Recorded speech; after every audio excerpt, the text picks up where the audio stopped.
남을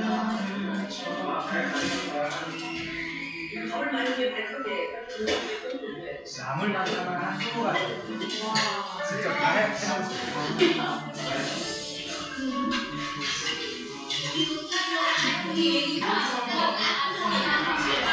제일 많이 어떻게 해요? 너 앞에서 우리 3만원씩 이겼다! 진짜 저 이겼어요!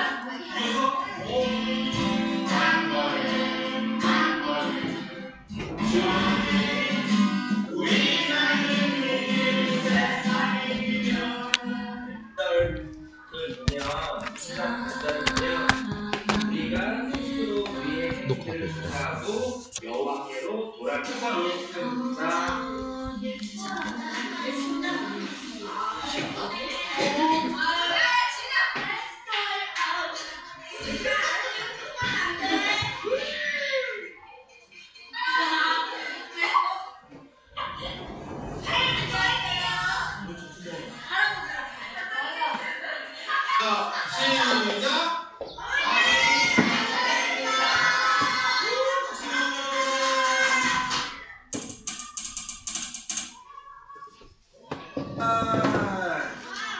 화이팅 화이팅 화이팅 화이팅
맛있게 하세요.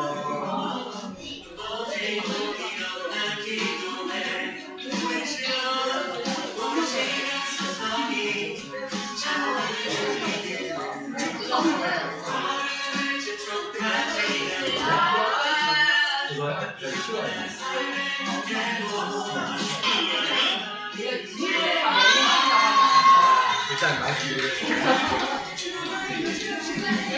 상품 받은 사람들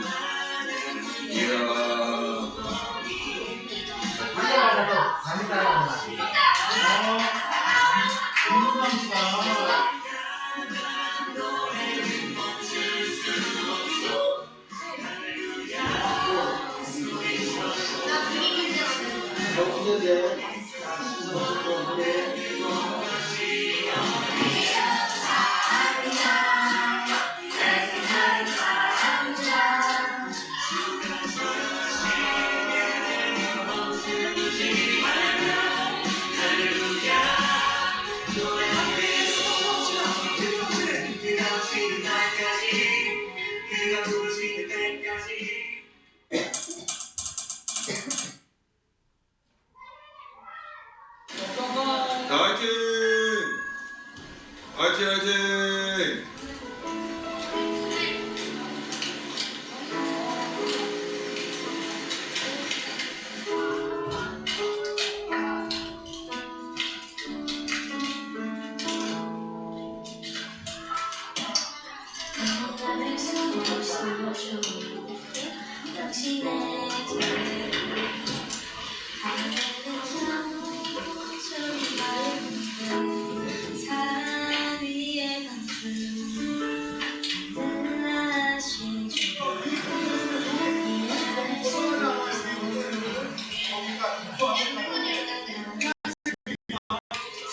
시작. 아니 뭐 하나님 사람 욕심 부리지 말고 친구한테 좀. 마음 돌리지. 기가 막히겠습니다.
네, 저는 지리산 하면 저는 그 1999년에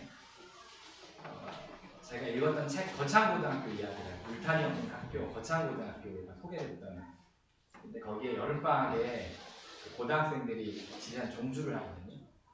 그래서 이제 그걸 준비하고 그 떠나는 그 장면을 다 책으로 써놓고 되게 특색. 제가 교사를 꿈꾸면서 그 학교를 되게 이제 동경하고 그랬어요. 그래서 제가 지금 오기 전에 문득 지리산 하니까 이게 떠올라서 거창고등학교를 제가 들어가 봤죠. 그랬더니 없어졌더라고요. 아니 거창고등학교가 없어진 게 아니라 지리산 프로그램은 더 이상 진행하지 않는 것 같아요. 6학년이 지리산 하는데 원래 지리산은 종주가 이제 메인이에요. 종주는 정상을 따라서 가서 천왕봉까지 올라가는 개념이고 둘레길은 한 24개 정도 코스가 있는데 저희가 3개 코스를 딱 돌거든요. 3개 코스를 도는데 작년에 이제 지금 7학년 친구들은 배낭 다 메고 갔죠.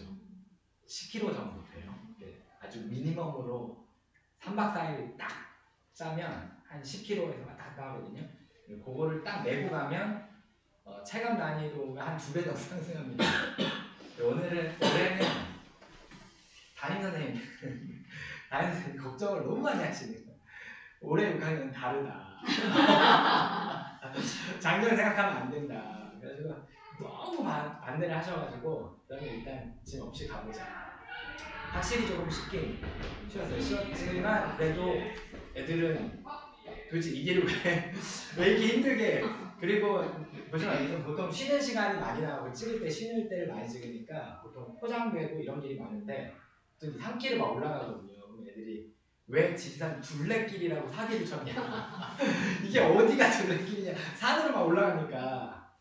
그래서 이제 힘들고 어려운데 그 안에서 깨닫는 뭐 있는 거죠. 뒤에서 다시 한번 말씀을 드리겠지만 그러니까 혼자 가는 건 오히려 좀 쉬워요. 자기 체력대로 그냥 가면 되니까. 근데 이거는 다 같이 가야 되잖아요. 뒤에 마지막에 오는 애를 기다려줘야 됩니다. 이게 진짜 힘들어요.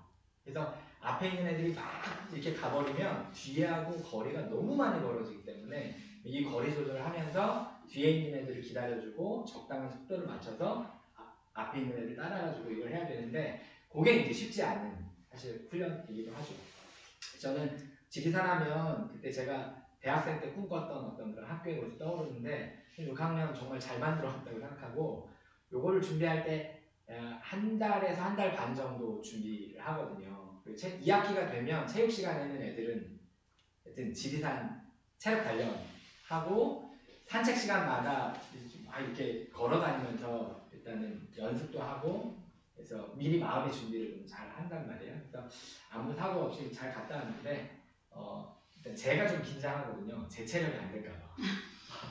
그래서 이게 이제 뭐 해결라도 애들한테 민폐가 되면 안 되니까 저도 지리산 가기 전에는 좀 약간 하체 운동도 좀 하고 이렇게 단련을 하고 가야 되거든요. 몸무게를 빼는 게 제일 좋은데 몸무게를 좀 빼고 근데 어쨌든 올해까지 안전하게 잘 갔다 왔는데 저는 6학년 때 이것만 해도 내가 볼 때는 그냥 뭐 공부야 뭐 어차피 수업 시간에 이래저래 하는 거고 이것만 해도 6학년 때는 되게 큰 경험인데 저는 이제 개인적으로 그런 생각이 좀 듭니다.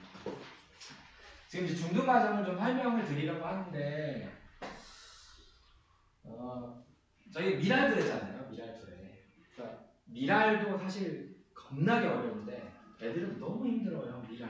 진짜 혼자 그냥 살아남는 것도 힘들겠는데 남을 위해 자꾸 희생하라고 그러고 헌신하라고 그러고 그냥 이거 한 우리 학교 10년 다니면 진짜 아주 신분이 나쁘다.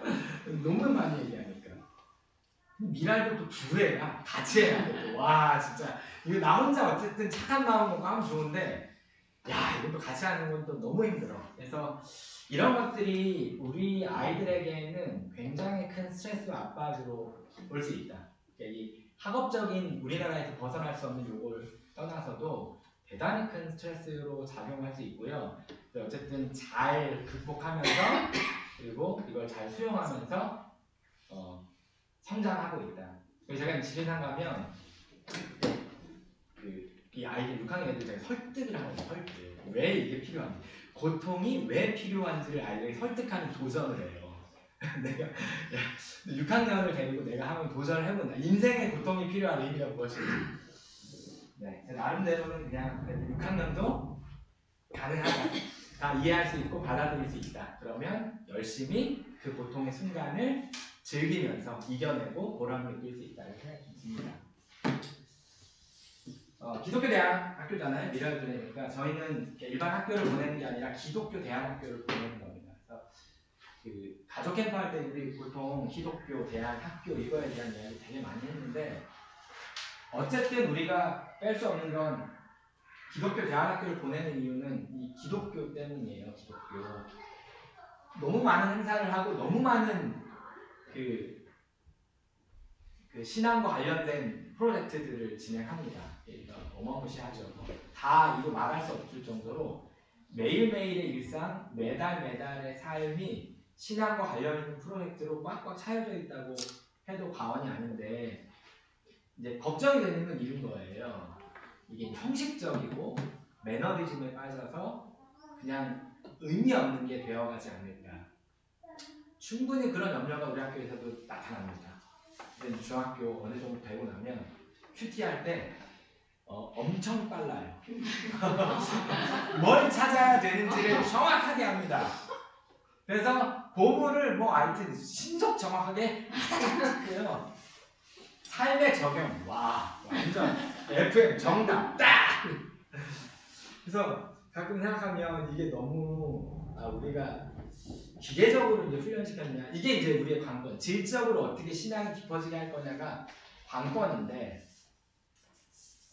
쉽지 않죠. 쉽지 않죠. 결국은 가정과 학교가 함께 할 수밖에 없다라는 생각이 들고요. 여기는 없는데 제가 중등 학부모 교육하면서 그 신앙교육 관련해서 학부모 교육을 이제 우리 과정별로 했잖아요. 중등에서는 이거 하기 전에 제가 그 학부모 교육 책장에 나오는 설문이 있어요. 아이들에 대한 설문 10개의 질문이 있거든요. 부모님께 대한 어떤 신앙적인 그 체크를 하는 설문조사가 있는데 1번이 뭐냐면 나는 부모님을 통해 하나님의 사랑을 배웠다. 그게 1번 질문이에요. 장난 아니죠. 와 저는 야 이거 도대체 이 책을 쓴다면 무슨 용기로 이거를 이건 내가 받아도 우리 애들이 이걸 어떻게 체크할지 막 심장이 쫄깃쫄깃해지는 질문이고 부모님들도 딱 긴장하는데 일단 긍정적인 답변이 나오고 있어요. 제가 업데이트를 하다가 매우 그렇다가 있어요. 매우 그렇다. 매우 그렇다가 있는데 중등 애들 6, 7, 8, 9 다 조사했거든요. 매우 그렇다가 근데 이것도 아빠하고 엄마가 나눠져 있어 또. 너무하죠. 진짜 잔인하죠. 근데 매우 그렇다가 아빠가 64%. 생각보다 많이 나왔죠. 저는 깜짝 놀랐죠. 이걸 제가 이렇게 체크하면서 와 엄마는 75%예요. 우리 애들이 엄청 착한 거죠. 맞아요. 저를 이렇게 제 가정에서의 삶을 이렇게 되돌아봤을 때, 이건 우리 애들이 진짜 착한 거다. 착한 거다. 그리고 노력하고 계신다가 있어요. 이게 두 번째거든요.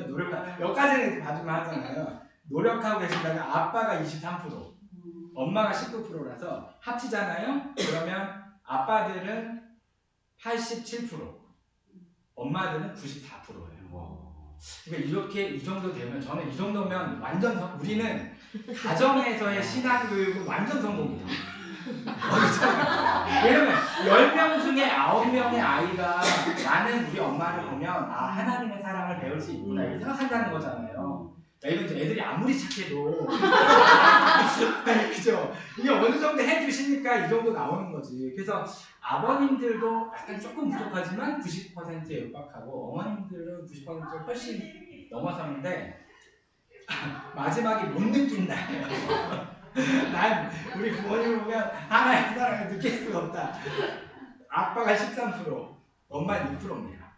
생각보다 되게 적게 나온 거고 저는 이 정도면 이게 우리나라에서 가정에서 신앙교육 이 정도로 성공할 수 있을까 싶은 생각이 들고 일단 제가 생각하는 가정에서는 어느 정도 성공적이다.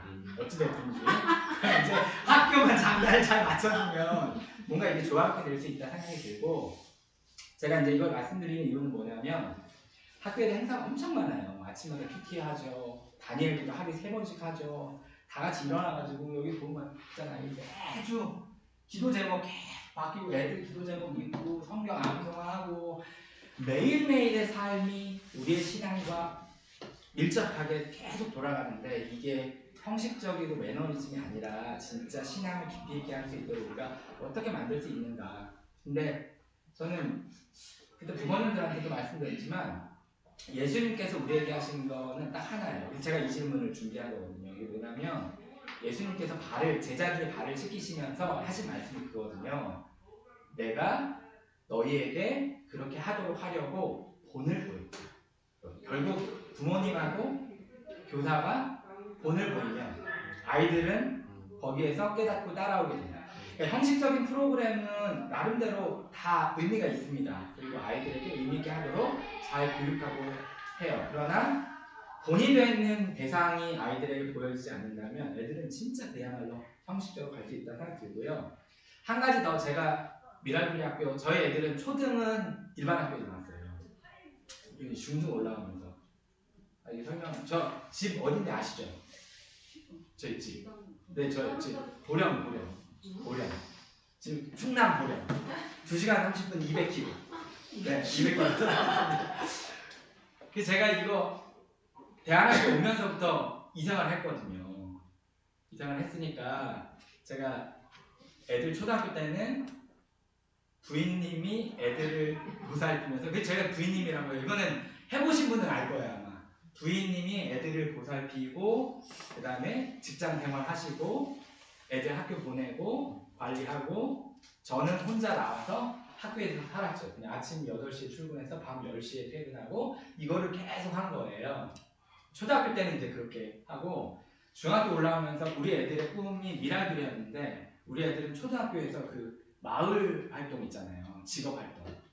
이게 진짜 꿈에 그리는 이 소꿉장난 같은데 난 초등 애들은 진짜 이게 재밌거든요. 오늘도 막 붕어빵 파느라고 난리 지정빵 붕어빵 파느라 애들이 그냥 교무실에 가가지고 막 강의가 야 진짜 그리고 어마무시한 거 저 아시죠? 현금을 주잖아요?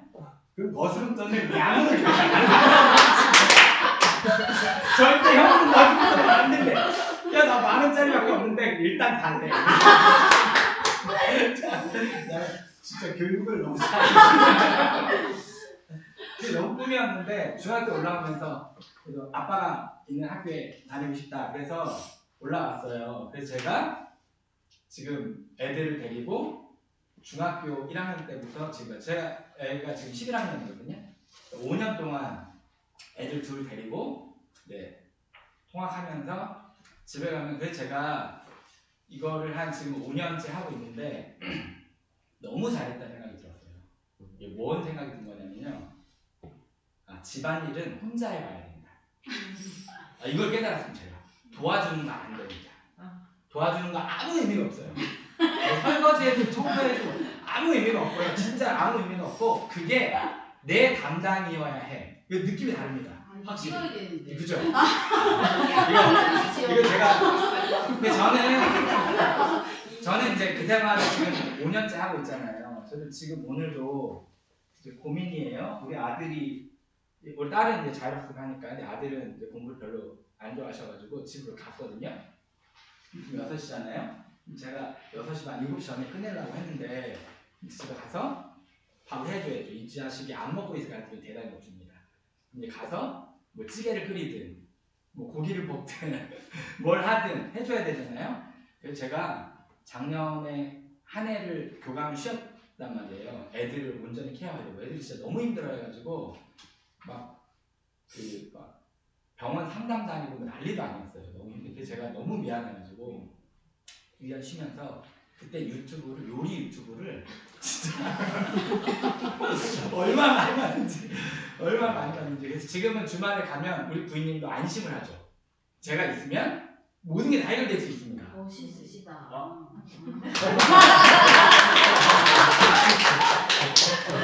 자, 제가 생각해보니까 저는 애들한테 되게 미안한 게 본의 아니게 한부모 가정을 얘네가 지금 10년째 경험하고 있는 거예요. 부모님이 둘이 있지만 사실은 한부모 가정이거든요. 그래서 엄마랑 한부모 가정, 아빠랑 한부모 가정. 그래서 제가 할 말이 없어요. 우리 애들이 이제 뭐라고 하면 저는 진짜 입이 10개라도 할 말이 없습니다. 미안하다. 근데 어쨌든 이렇게 왔다 갔다 해서 애들이 우리 학교 온다 그래서 제가 이제 애들을 데리고 이 학교에 보내면서 제가 제일 다행이었다고 생각 드는 건 제 청소년기 시절의 신앙 경험이 있잖아요.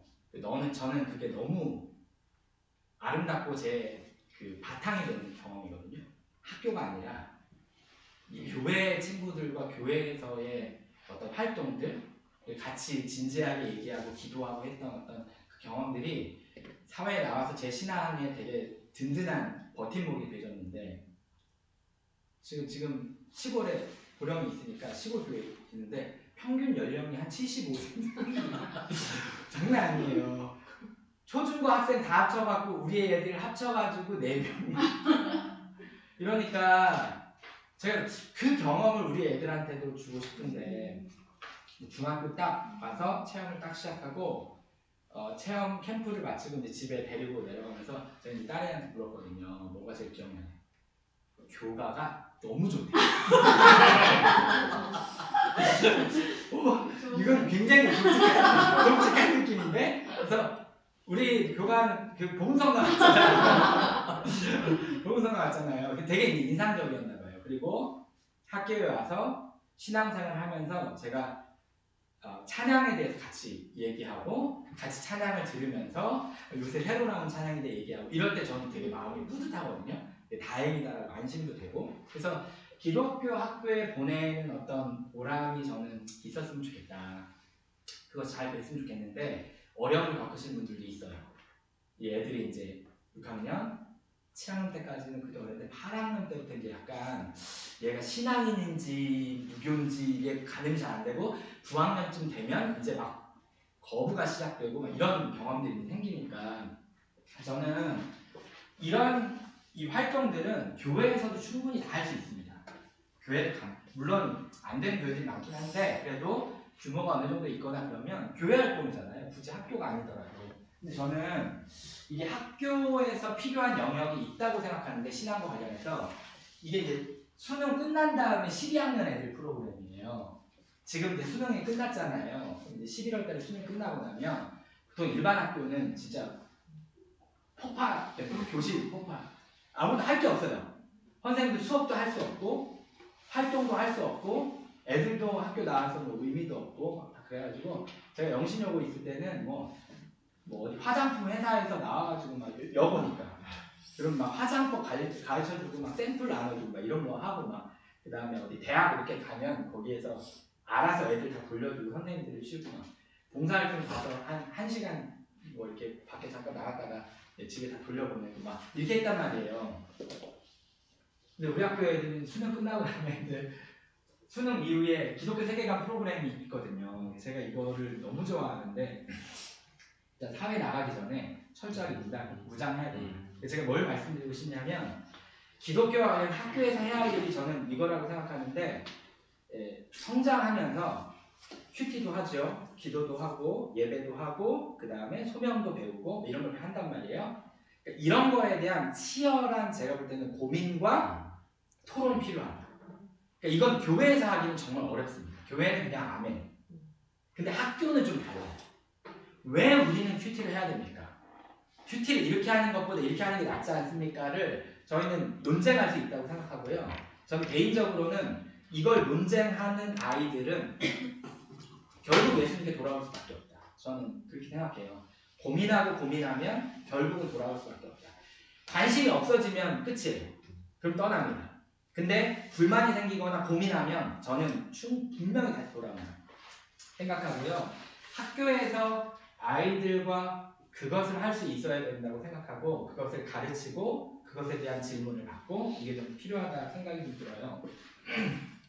그게 우리가 기독교 학교를 보내는 이유가 아닌가 하는 생각이 좀 들고요. 제가 예전에 그냥 기독교 대학에서 보내는데 중등과정의 가장 큰 특징이 뭐야? 그러면 여행을 딱 얘기해 주시면 됩니다. 우땅즈는 초등부터 가니까 초등 때는 엄청 좋아해요. 우땅즈를 엄청 좋아합니다. 중등 때부터는 조금 싫어합니다. 고등 때는 완전 싫어요. 아주 미쳐버리려고 해요. 애들이 고등 애들은요 월요일날 가잖아요. 월요일마다 모이는데 월요일날 가잖아요. 어젯밤에 심장이 두근거려서 잠을 못 잤어요. 얘네들을 데리고 내가 1시간을 그거를 얘들아 잠깐만 봐봐. 우리 둘의 이름을 뭐로 할래? 뭐 똥닦기, 뭐 방귀쟁이 뭐 이런 거. 와 애들이 그냥 어떻게 할지를 모르는 거예요. 고등 애들은 진짜 머리가 터집니다. 그래서 어떻게든 애들을 끌고 가야 되고 또 선생님들은 이건 야 애들이 주체적으로 하는 거야. 그리고 좀 뒤에서 시킨다. 그래서 이제 중대장, 구두대장, 고등 애들이 항상 하는 거예요. 그리고 중등 애들 우리 아들도 마찬가지인데 가면 밥을 먹잖아요. 초등 애들이 이제 제일 먼저 프레이 사라집니다. 그리고 이제 고등들은 되게 바쁘잖아요. 막 밥도 했고 막 이제 막 요리도 하고 이러잖아요. 중등 애들이 이제 애매한 거야. 근데 여기서 내가 뜨자니 얼굴 형 누나들한테 너무 미안하죠. 언니들한테 너무 미안하고 초등 애들 시키더니 저 새끼들 시키더니 내가 하는 거야. 그러니까 중등에 있는 애들이 솔직히 밥도 챙기고 설거지 갖다 주고 이걸 해야 된단 말이에요. 저는 굉장히 큰 교육이라고 생각해요. 중등부터는 조금 역할이 달라집니다. 그래서 우땅즈 정말 좋은 프로그램이고 이거는 전국의 그 어떤 학교도 흉내낼 수 없다. 이거 이제 좋다고 우리가 막 얘기해서 진짜 좋은 것 같아요. 그러나 제가 장담할 수 있는데 100% 실천할 수 있는 학교 없습니다. 이거 안 돼요, 안 돼. 불가합니다, 불가. 우리만이 할 수 있는 건데 어떻게 이걸 문화로 정착시켰는지는 저도 진짜 불가사예요. 그리고 6학년 때 지리산인데 지리산의 목적은 아주 명확합니다. 훈련이에요. 그냥 고통의 훈련이에요. 이거 목적이 명확해. 재밌으러 가는 게 아니야. 힘들면 멋지러 가는 거죠. 그러니까 애들이 이거 하기 전에 사전교육을 제가 엄청 공을 들이거든요. 이 어떻게든 마음을 그래 한번 해보자 이러고 가야지 이거 왜요? 뭐 이러고 가면 힘드니까 굉장히 공을 많이 들이는데 지리산이 진짜 만만한 산이 아니에요. 그래서 애들이 이제 막 이렇게 이제 가고 둘째 날이 제일 힘들거든요. 둘째 날 아침이 너무 힘든데 점심 먹으러 갈 때까지가 애들이 이제 막 불평불만하고 제가 막 악당이 돼요. 선생님 말을 믿을 게 없다더니 내가 이럴 줄 알았어. 얼마나 봤어요? 뭐 거의 다 왔다 그러더니 조금만 더 가면 된다 그랬더니 아니야 여기서부터 이제 안 힘들어. 근데 다 거짓말해요. 이형 빨리 막 장난 아닙니다.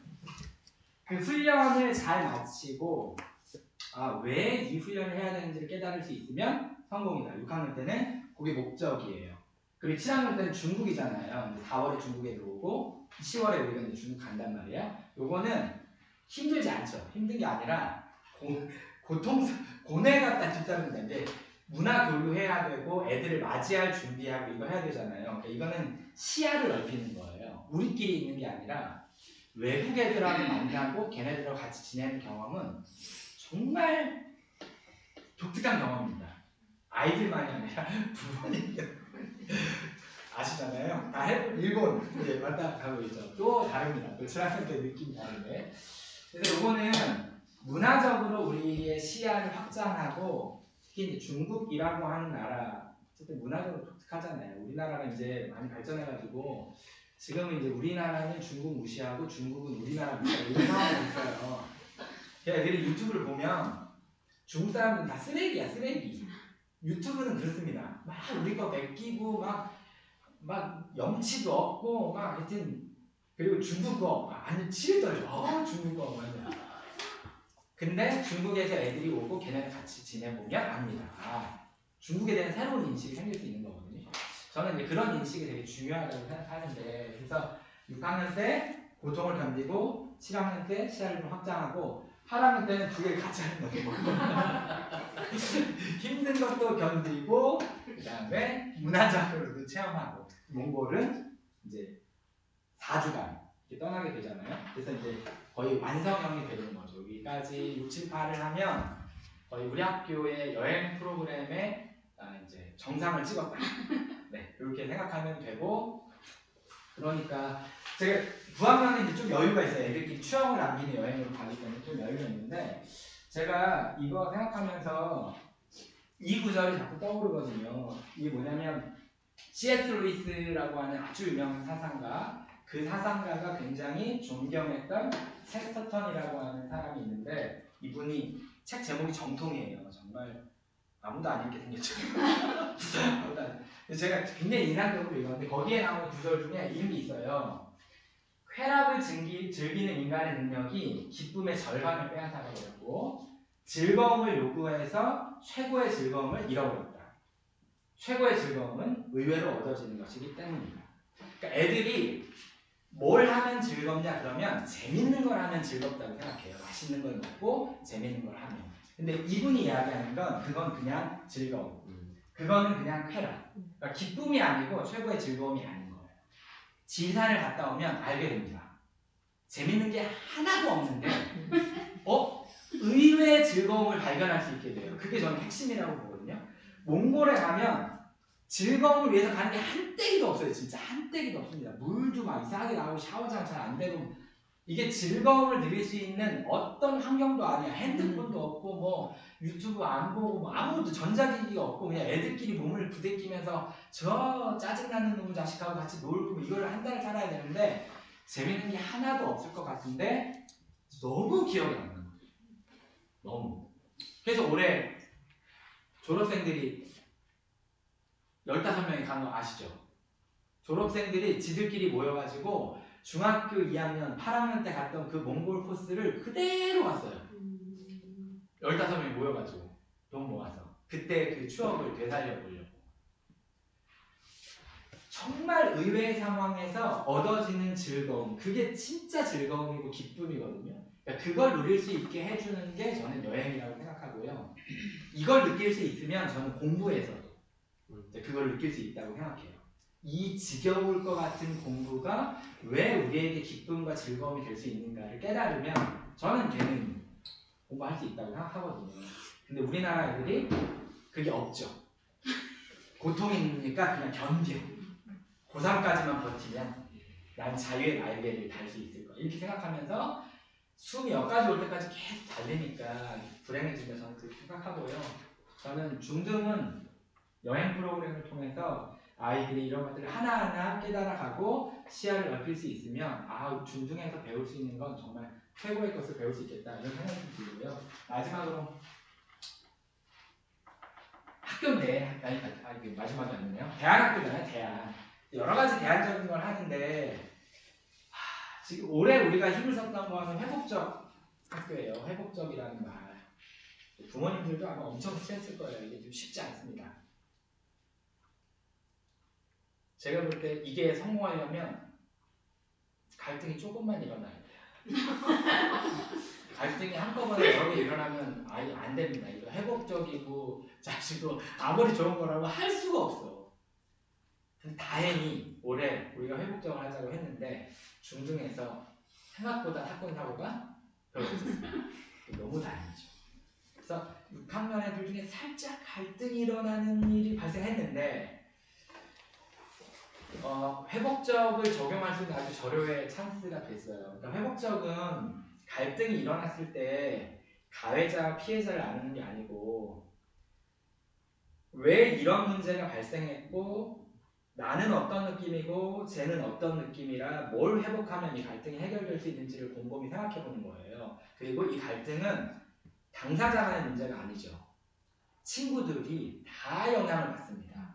부모님도 다 영향을 받아요. 교사들도 다 영향을 받거든요. 그러니까 이거를 폭넓게 생각할 수 있어야 돼요. 그냥 갈등이 일어나서 쟤하고 나하고 싸웠다가 끝이 아니거든요. 그래서 가능하면 그걸 아이들에게 좀 알려주고 싶고 너도 억울하거나 뭔가 불만이 있거나 어떤 감정이었는지를 충분히 이야기할 수 있어야 됩니다. 그리고 다른 아이들의 이야기도 선생님의 이야기도 충분히 들어보고 이걸 입체적으로 조망해서 어떤 점이 잘못 틀어져 있어서 이걸 회복하면 해결될 수 있겠구나를 깨달을 수 있으면 이건 완전한 성공이 될 수 있다. 그러면 그 갈등을 통해 성장할 수 있는 거죠.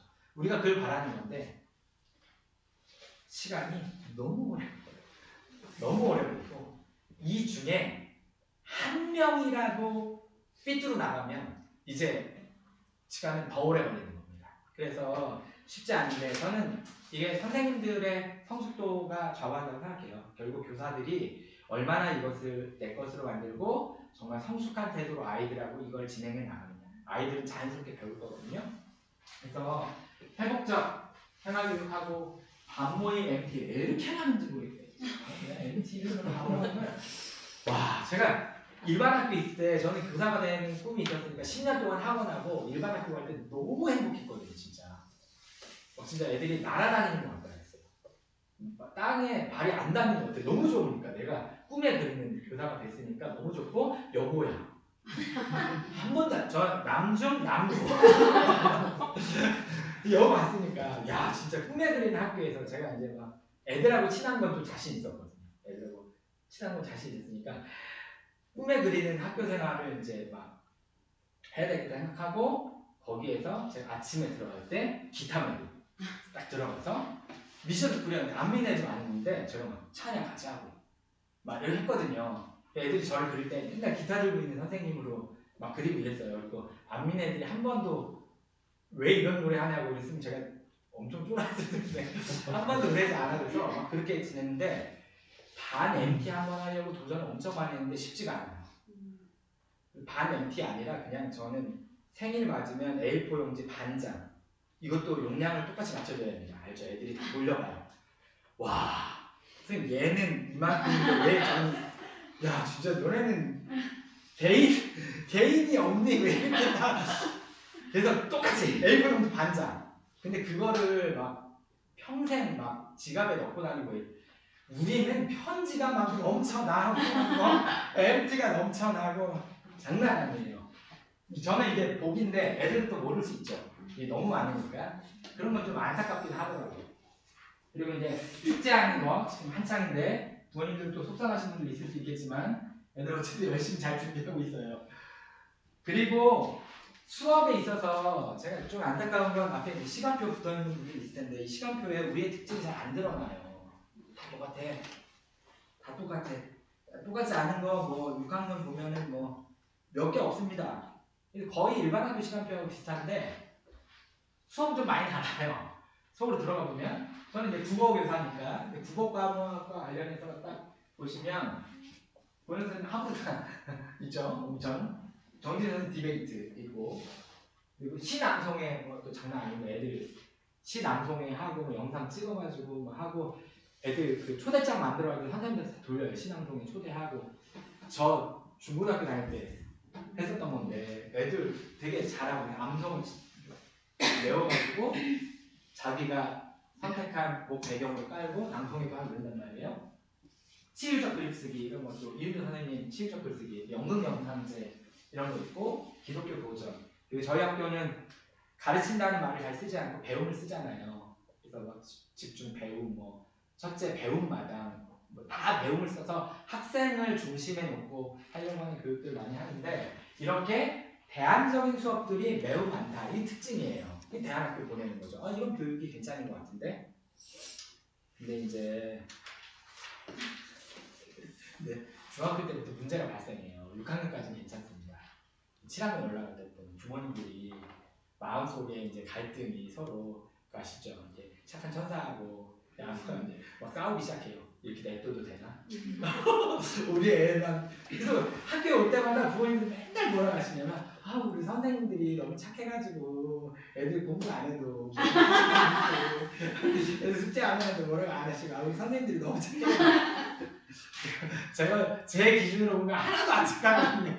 하나도 안 착한데 갈등이 생기는 거죠. 왜 그러냐면 이래서 그래요. 이게 작년에 EBS에서 했던 다큐멘터리 중에 하나인데 우리나라에서는 공부 못해도 존중받으면 살 수 있다. 이제 청년들한테 물어본 거예요. 청년들한테 생각보다는 적게 나왔어요. 저는 한 80% 나올 줄 알았는데 42.3% 나왔습니다. 42.3%. 그런데 딴 나라 상대가 안 되죠. 여기 다른 나라를 보면요. 미국도 22%예요. 일본도 사실 입시가 굉장히 치열하게 유명한데 여기도 37%고 나머지 나라들이 다 20%대인데 우리는 40%가 훨씬 넘어요. 그러니까 청년들, 학생들도 이미 공부 못하면 사람 취급을 못 받아. 인정받으면 할 수 없어. 이 인식이 있는 거죠. 부모님들, 제가 볼 땐 더하면 더했지. 네, 부모님들 설문해보면 공부를 못해도 어떻게 이렇게 존중받으면 우리는 잘 살 수 있겠습니까? 그러면 살아보니까 쉽지가 않다. 이렇게 하실 거란 말이에요. 그게 이제 갈등이 생기는 거죠. 대한민국이 뭐 다 좋은데 그래 지상 가고 다 좋은데 이거 어떡하지? 근데 학원에 가려고 딱 그래도 눈치 보이고 이제 막 선생님 어떻게 뭐 몰래 가야 되나? 또 양심상 또 이건 아닌 것 같고 그거 아시죠? 애들 다 얘기하는 거. 나 이게 딱 물어보면 다 나옵니다. 선생님이 다 알지만 이 고민하고 있는 거예요. 고민이 되는 거죠. 이거 어떻게 할 거예요?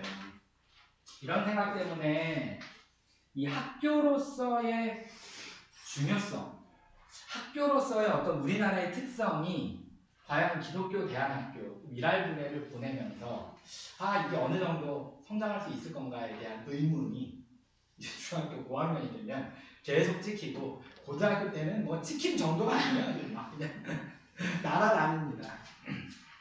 그러니까 이제 선생님들도 부담스럽고 부모님들도 그렇게 애쓰시고 열심히 하시는데 죄송스러운 마음도 있고 걱정되는 마음도 있고 이러니까 이게 힘들어지는 거예요.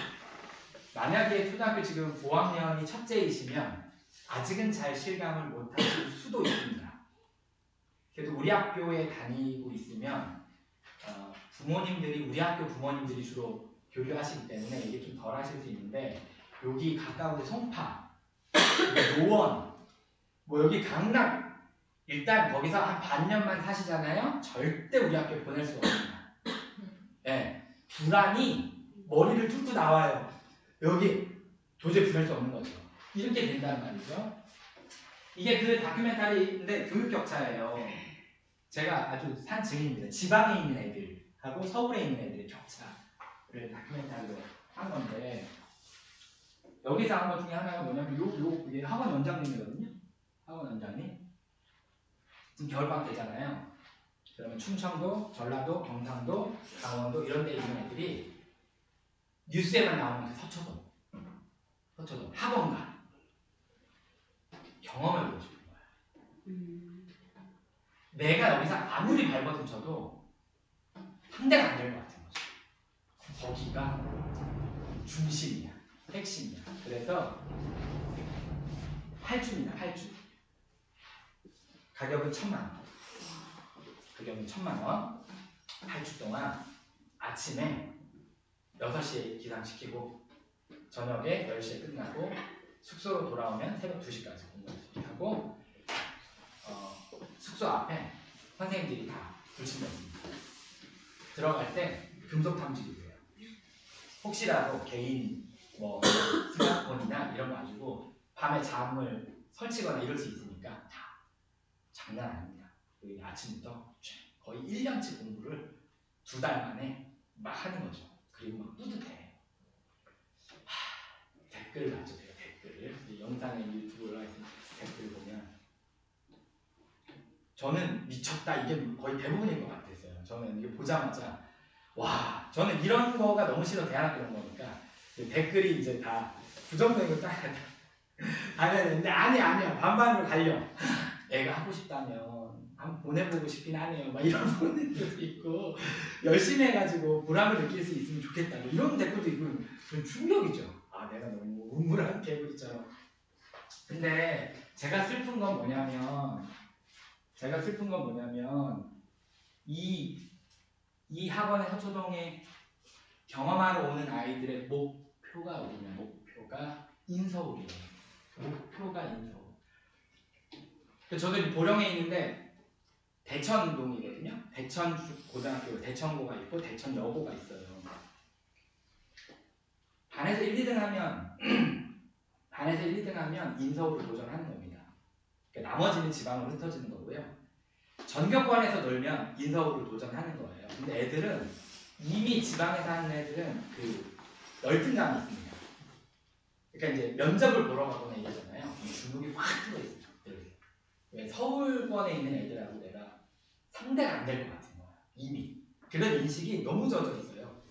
그래서 서울 와서 이렇게 딱 애들을 면접 보러 온 애들 보면 벌써 애들은 막 때깔도 막 다른 거 같고 뭔가 막 자신감도 넘치는 것 같은데 나는 시골에서 막 진짜 소 키우는데 옆에 있고 막 겨울 쯤에서 다니고 막 이래가지고 자존감이 툭툭 떨어져 있단 말이에요. 그래서 반에서 1, 2등 하면 인서울을 가고 싶어요. 지방 국립대학들이 다 죽었어요. 충남대, 충북대 저는 너무 좋거든요. 우리 딸이 충남대 간다 그러면 너무 땡큐일 것 같은데 등록금도 덜 들고 안정적이잖아요. 망할 일도 없고 안 갑니다. 거기 갈 수 있는 애들은 서울로 올라왔죠. 공부를 잘하고. 근데 정규권에 들어야 돼요. 인서울 하려면.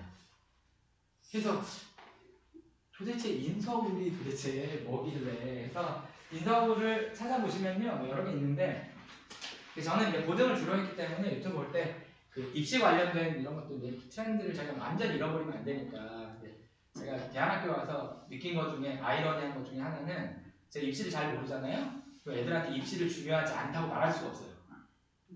네, 제가 야 입시와 수능이 인생에서 전부가 아니야 이렇게 말할 때 제가 입시와 수능을 잘 모르잖아요. 애들도 다 알아요. 아유 선생님이지. 근데 저는 애들보다 훨씬 많이 했거든요. 진짜 한 20년 가까이 그거 하다 왔단 말이에요. 저는 애들을 빠삭합니다. 다 알기 때문에. 그래서 가끔 이렇게 살펴보는데 유니브 클래스라고 하는 그 입시와 관련된 유튜브 채널이 있어요. 아주 좀 유명한. 거기에서 선생님들이 학생들이 주로 선호하는 인서울 대학을 완성하는 거예요. 너무 놀라운 건 부모님들이 대학 가실 때하고 바뀐 게 하나도 없다. 그거 아시죠? 서연고, 서성한, 중경매실 똑같아요. 여기 이대 그 다음에 건동홍 똑같습니다. 야 어떻게 이렇게 세월이 지나고 어떻게 이렇게 똑같아. 야 진짜 조선시대 왕 이름 외우듯이 그리고 인하대, 아주대가 약간 죽었어요. 예전에는 진짜 공대로 잘 나갔었는데 지금은 인서울대 껴줄까 말까로 조금 약간 고민하는 시기고요. 국민대, 숭실대, 그다음에 여기 뭐야? 세종대, 이 정도까지가 인서울. 그리고 마지막에 들어있는 데가 여기 명지대, 상명대 정도까지는 내 인서울로 쳐주자. 그러면 한 20개 정도 되거든요. 약 20개. 이게 학생들이 가고 싶어하는 인서울. 입시 전문가들이 얘기하는 거예요. 그러면 공부 얼마큼 하면 이 정도 갈까요? 공부를 얼마만큼 하면 갈까요? 이게 관건이잖아요.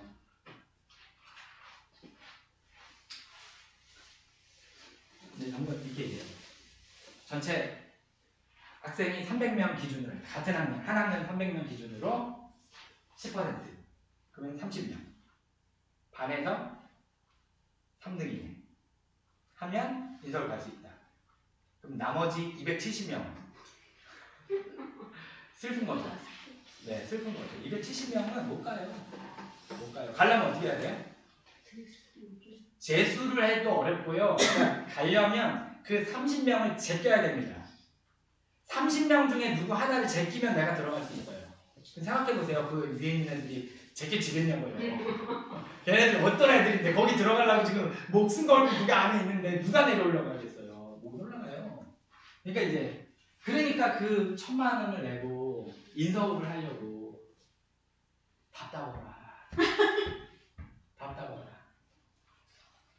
제가 왜 답답하냐면요. 그래서 제가 통계를 해봤어요. 제가 입시 얘기는 사실 하면 블랙홀이거든요. 입시 얘기 시작하면 모든 부모님들이 신경이 딴 데로 갔다가도 관심이 딱 집중돼. 우리 학교가 지금 올해까지 152명 졸업이에요.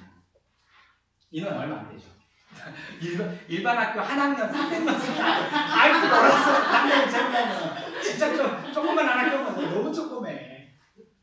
156명이에요. 11기까지 졸업했고요. 슬픈 현실은 웬만하면 진학입니다. 웬만하면 진학이에요. 대학 진학이 외국 대학이 6명이고요. 국내 대학이 124명이에요.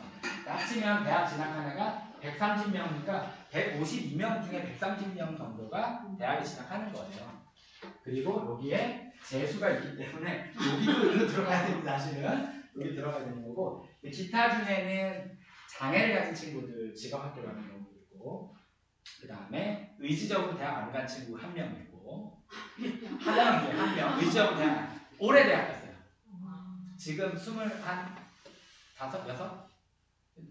저는 응원합니다. 본인의 시간에 맞춰서. 중요하지 않아요. 어차피 우린 평생 배워야 되기 때문에 고3 졸업하고 대학 가는 게 정답이 아니거든요. 우린 진짜 다 쫓아가는데 그걸 깨기가 너무 어려워요. 근데 그 친구는 어쨌든 의지적으로 안 갔어요. 공부를 못하지 않아요. 인서울 충분히 집어넣을 수 있습니다. 근데 안 갔어요. 그리고 올해 장신대를 갔어요. 기독교 교육과를. 그래서 일단 한번 해보겠다고. 근데 제가 인서울 따져본 거죠. 근데 이것도 제가 학원하고 일반 학교에 있던 그 습성이 있어가지고 재수생 포함이에요. 재수생 포함.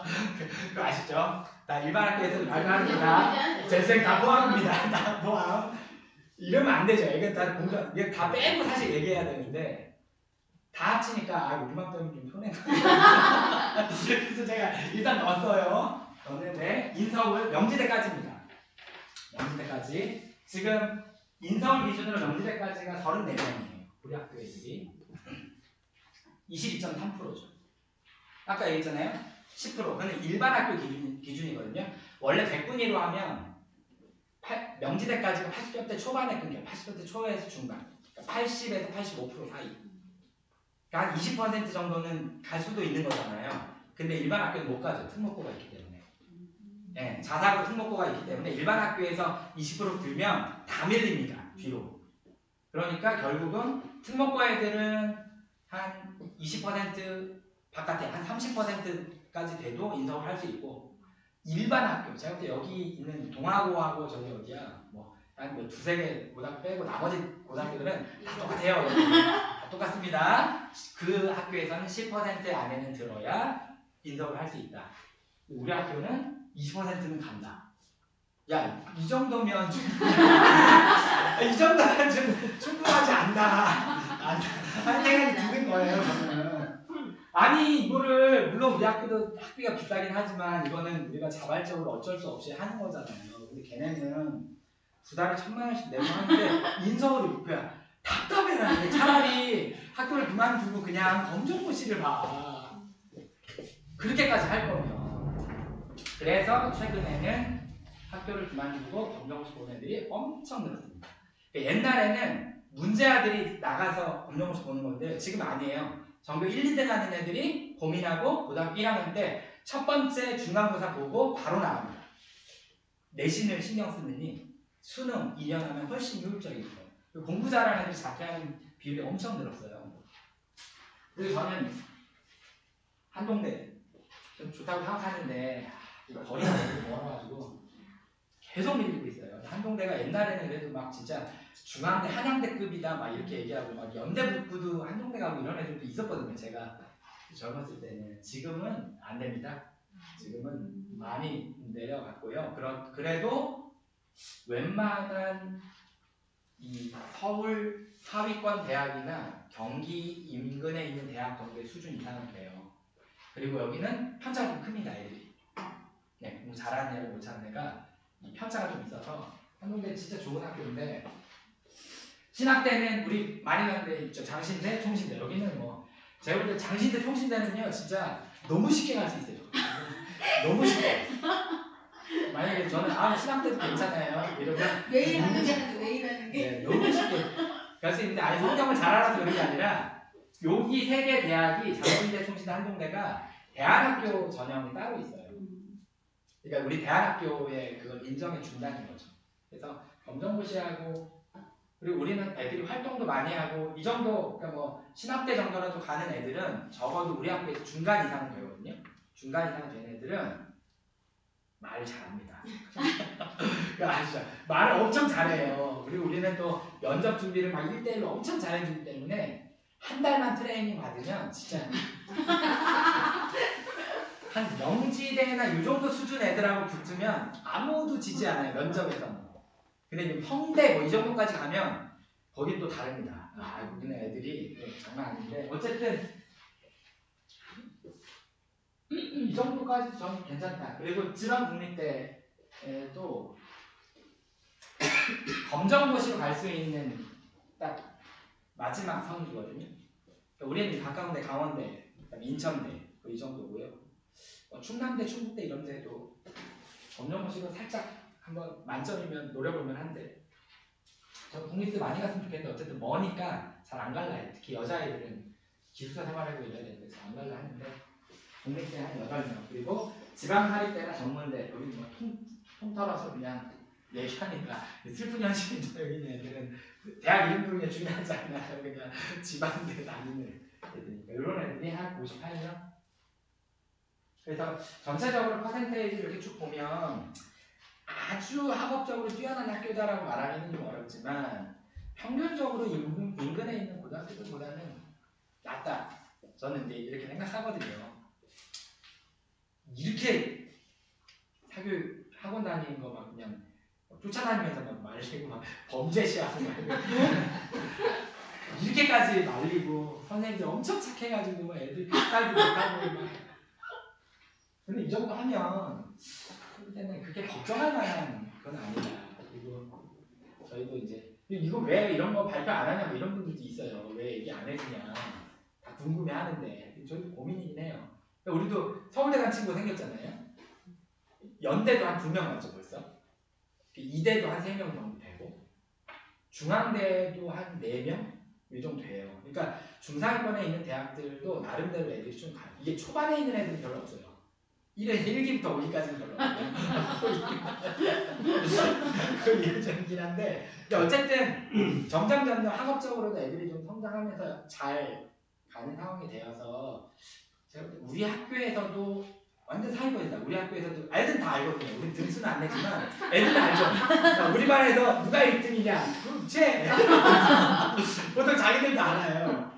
그런 애들은 좋은 대학 갈 수 있습니다. 충분히 학업적인 능력이 되니까 우리 학교에 다니기 때문에 못 가는 건 아니다. 물론 우리 학교 안 다녔으면 걔가 연대에 갔는데 우리 학교 안 다녔으면 이건 제가 어떻게 설명이 안 돼. 이거는 실험이 불가하니까 저는 그건 아니라고 생각하는데 뭐 그렇게 얘기하시면 이거 뭐 논쟁해봐야 의미가 없고 어쨌든 갈 수 있다. 그래서 그걸 너무 걱정하지 말고 우리는 우리가 해야 되는 교육에 힘쓰고 아이들로 하여금 왜 공부를 해야 되는지에 대한 마음의 깨달음을 얻게 하고 신앙적으로 미랄과 두레인이 되겠다는 생각을 갖게 할 수만 있다면 공부는 아이들이 할 수 있다. 지금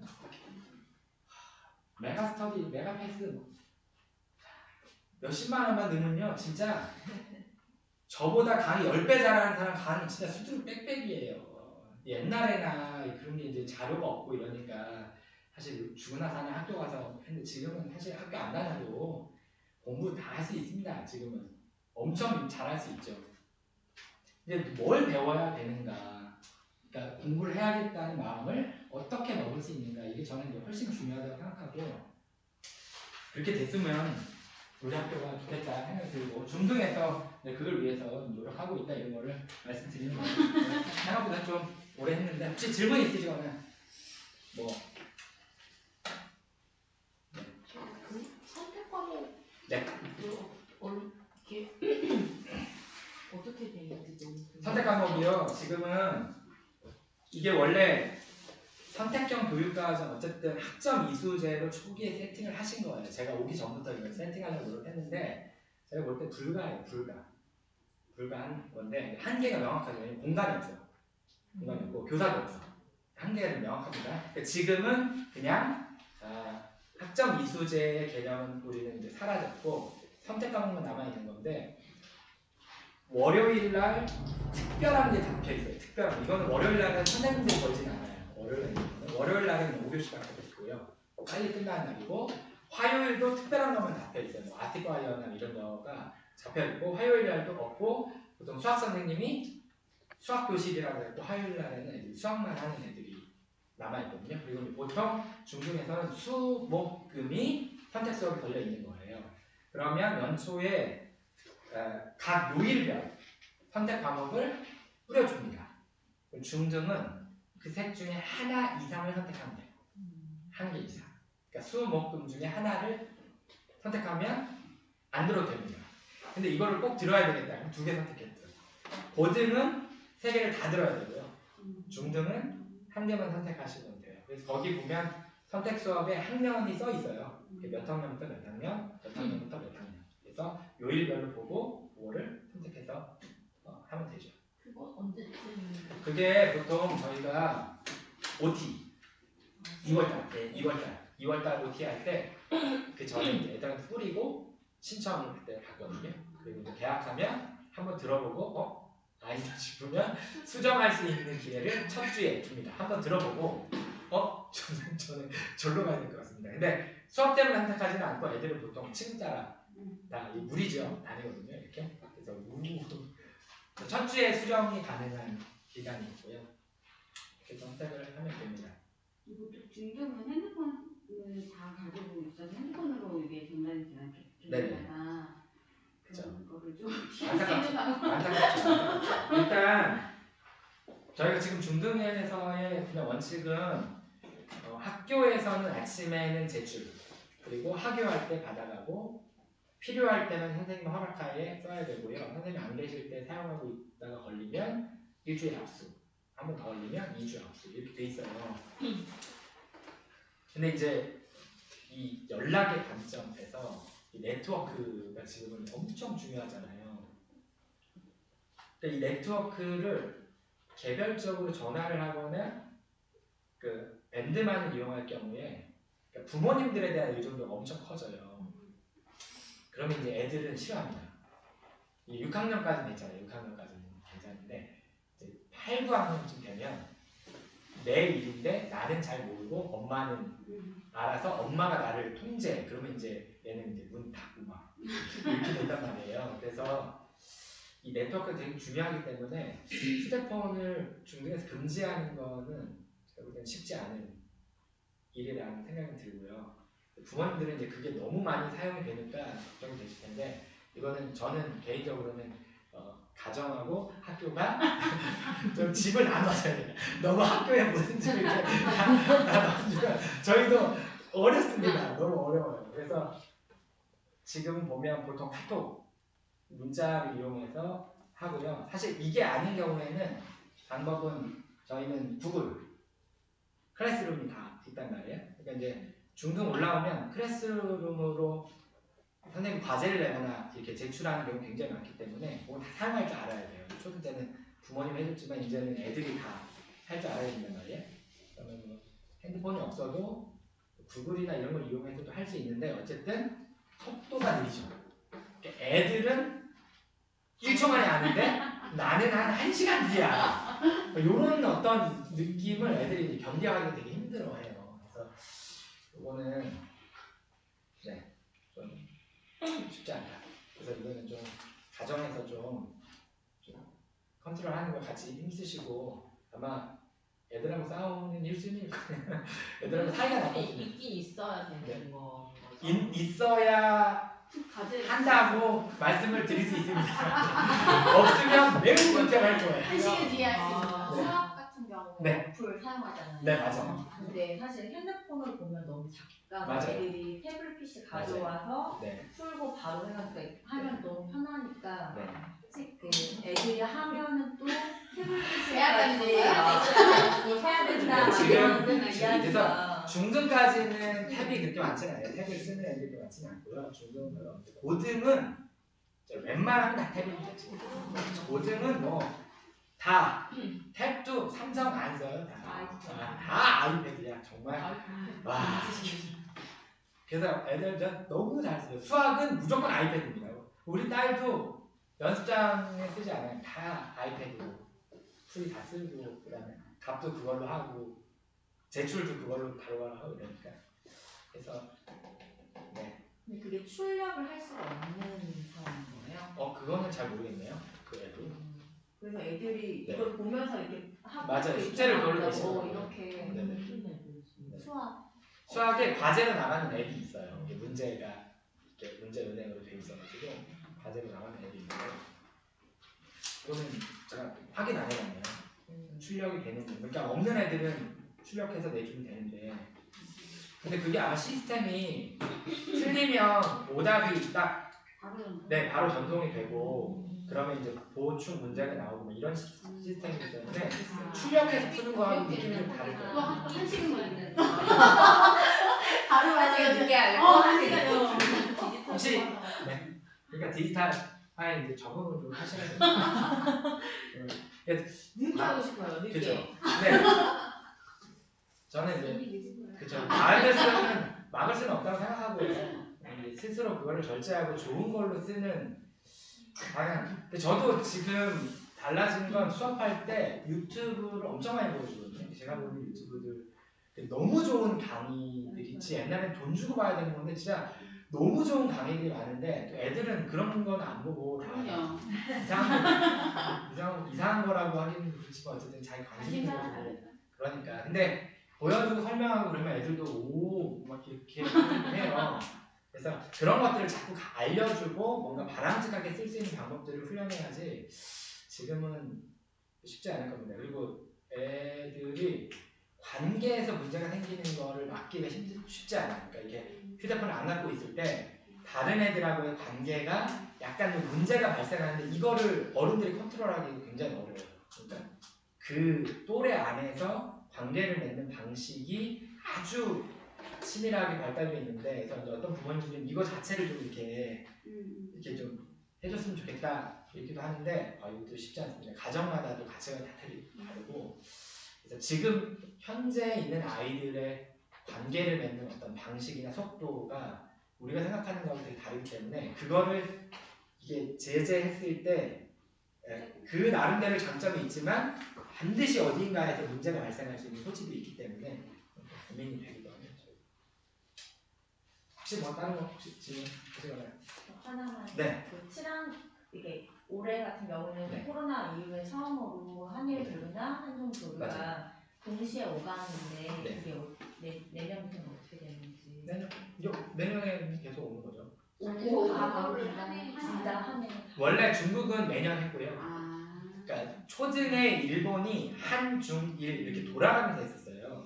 초등은. 그러니까 이제 한국에서 한 번 하면 그다음에 일본에서 한 번 하고 중국에서 한 번 하고 이런 시스템이었거든요 옛날에. 근데 지금은 중국은 끊어졌고 중국은 사이가 너무 안 좋았어요. 사드 배치 이후에.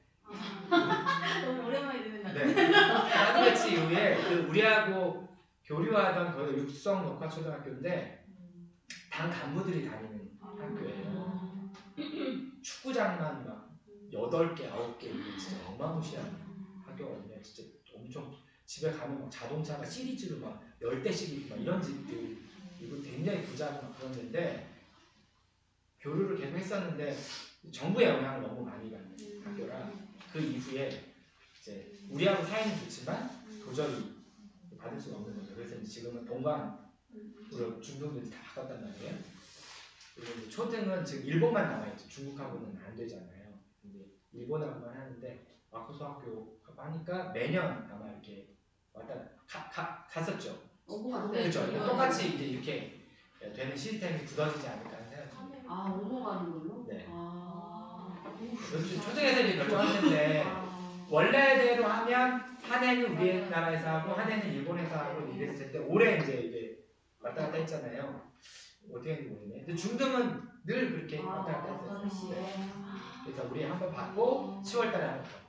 그러면은 중등은 그때 4월 그때 네, 4월 말. 네, 4월 말에 옵니다. 가는 거는 똑같이 10월. 학년 여행 때 가는 네, 한국에. 일본은 한번 나중에 마코소 학교는 가볼 만한 학교에 한번 가보시면 되게 진짜 독특한 학교고요. 생각도 열려 있고 일본에 이런 학교가 있을 수 있나. 역사를 가르칠 때 우리나라 교과서하고 같이 놓고 가르치거든요. 이렇게 우리나라에서 네, 가르치는 내용하고 자기네 나라의 내용하고 이걸 비교하면서 서로 얘기하고 마코소 학교에서 수학도 마코 수학을 진짜 독특하게 막 가르치고 그러거든요. 대단한 학교예요. 네, 특별히 네, 다음 질문 있으면 네, 늦었네요. 이렇게 마무리하도록 하고요. 6학년 잘 보내주시고 한번 6학년 잘 다녀보고 아니다 싶으시면 이번에 잘 보내드릴게요. 저희들 어쨌든 같이 걸어가는 입장에서 동역자가 되었으면 좋겠다 싶은 생각이 드는 거고요. 우리가 완성형이 아니잖아요. 같이 만들어가는 거니까 부족하고 연약한 게 있을 때 같이 어떻게 하면 좋을까 고민하면 뭐 좋겠다 그런 바람을 가져봅니다. 기도하고 우리 할게요. 하나님 감사합니다. 천하보다 귀한 영혼, 그 영혼을 우리에게 맡겨주셨고 그 영혼을 가르치고 또 함께 걸어갈 수 있는 귀한 자리를 우리에게 부여해 주셨습니다. 하나님 그들을 위하여 기도하고 예수님의 마음으로 그들을 사랑하며 인도할 수 있는 그런 부모, 교사 될 수 있도록 지금 인도하여 주시기 원합니다. 이제 5학년에서 6학년으로 한 단계 성장하고 또 새로운 환경에서 교육받으며 이 나라와 이 땅을 생각해야 될 그 아이들이 하나님의 마음으로 이 세상을 바라보고 하나님의 마음으로 이 땅을 회복시켜 나가는 그러한 미랄과 두레의 정신을 가진 하나님의 인재로 자라갈 수 있도록 좀 인도하여 주시길 원합니다. 우리가 계획하고 걸어가는 모든 일들마다 하나님 은혜로 함께하여 주셔서 온전히 하나님의 길을 잘 걸어갈 수 있는 지혜를 허락하여 주시고 가정과 학교가 그리고 교회가 합력하여서 하나님의 길을 온전히 잘 걸어가는 귀한 교육 공동체가 되어갈 수 있도록 주님 인도하여 주셔서 함께 모였다 흩어져 돌아가는 발걸음 지켜주시고 각 가정마다 평안함과 행복이 가득할 수 있도록 늘 인도하여 주옵소서. 감사드리며 예수님의 이름으로 기도했습니다. 네. 고생하셨습니다.